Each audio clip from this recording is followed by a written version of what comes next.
कहाँ विराजते हो भगवान? हम पुष्कर रहते हैं। पुष्कर में। अच्छा, बहुत सुंदर। आप साधन भजन करते हो तो कैसे करते हो? हम सरगुण उपासना करते हैं। सरगुण उपासना। अच्छा, ये बताओ महाराज जी, सरगुण और निर्गुण में क्या भेद है? सगुण और निर्गुण में बहुत भेद तो नहीं है। हाँ।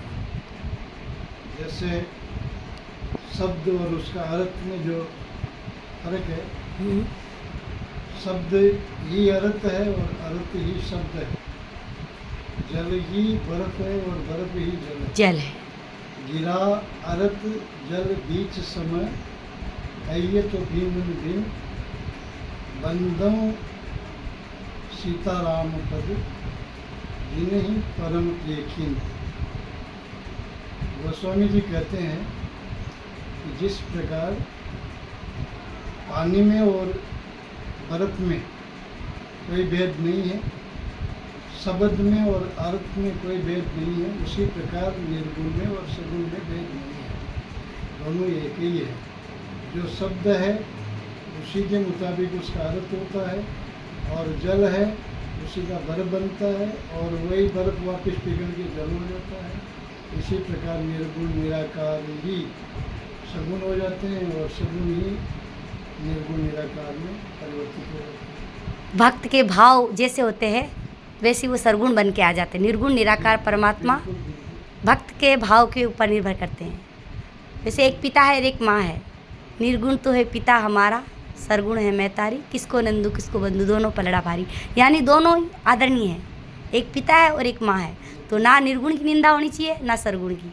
प्रभु निराकार है, लेकिन भक्त के लिए वो निमित्त अवतार बन के लेके आते हैं। तो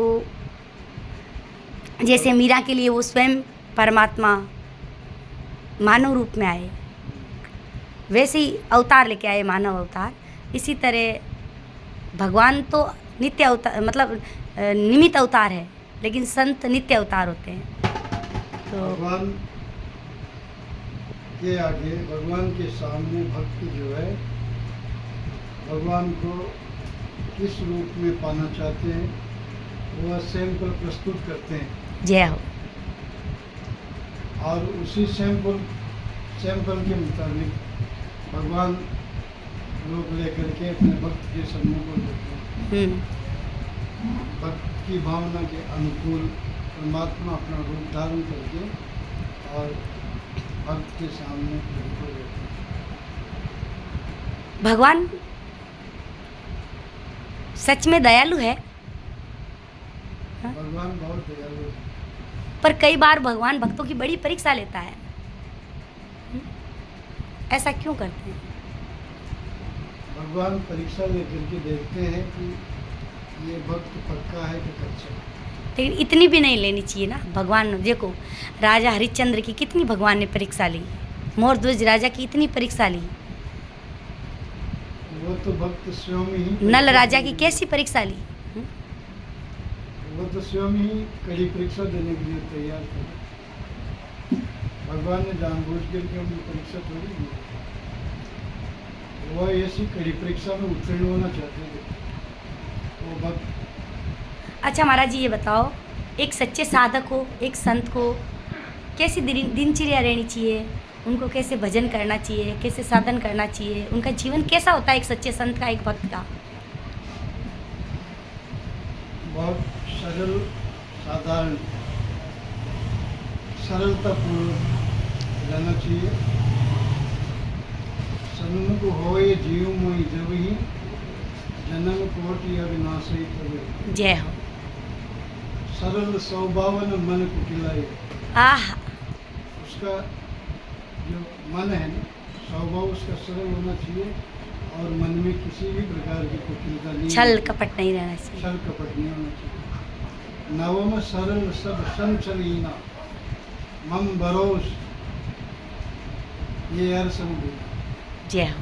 भगवान कहते हैं कि किसी भी प्रकार का छल कपट मनुष्य के अंदर नहीं होना चाहिए, और पूर्ण रूपेण परमात्मा के प्रति समर्पण होना चाहिए। निर्मल मन जन सो मोहि पावा मोहि कपट कपट। सब छिद्र न भावा। वाह वाह, जय हो प्रभु। जिनका मन निर्मल है वही परमात्मा वही परमात्मा प्रकट हो को जाते हैं, प्राप्त कर सकते वो परमात्मा को प्राप्त कर सकते हैं। और एक भक्त की दिनचर्या कैसी होनी चाहिए, एक संत की दिनचर्या कैसी होनी चाहिए? हैं। भगत की दिनचर्या संत और भक्त दोनों एक ही है, भक्त कह दो चाहे संत कह दो, एक ही बात है।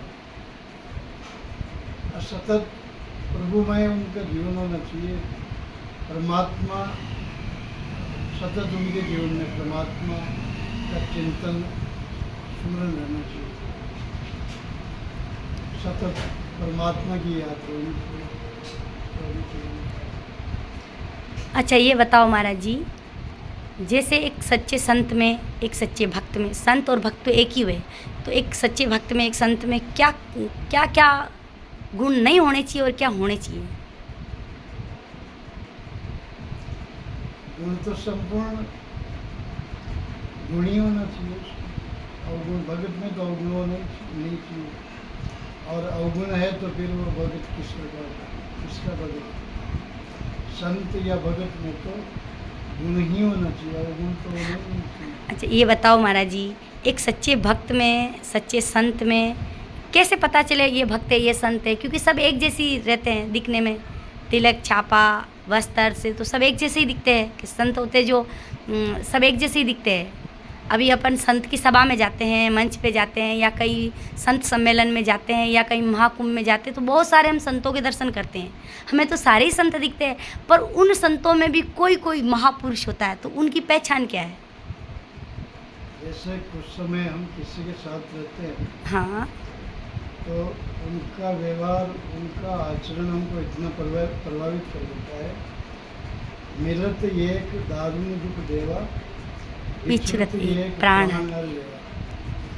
जो संत होगा, यदि हम 2 घंटा या 2 दिन उसके साथ रह करके जब उससे अलग होंगे तो हमको बहुत दुख होगा कि हम 2 दिन और साथ रहे, ऐसा मन करेगा। और जो दुर्जन होगा तो हम 2 घंटा भी बड़ी मुश्किल से उसके साथ रह पाएंगे, और हम बार बार ये सोचेंगे कि कब हमें इससे पीछा छूटे, कब हमारा इससे पीछा छूटे। ये दुर्जन की पहचान। अच्छा ये बताओ महाराज जी कि कई वस्त्रधारी संत महात्मा या साध्वी होते हैं, तो उनके अंदर अपन उनके पास बैठते हैं, उनके पास सत्संग करते हैं, तो कई कई ऐसे संत होते हैं जो बहुत अच्छा सत्संग करते हैं, और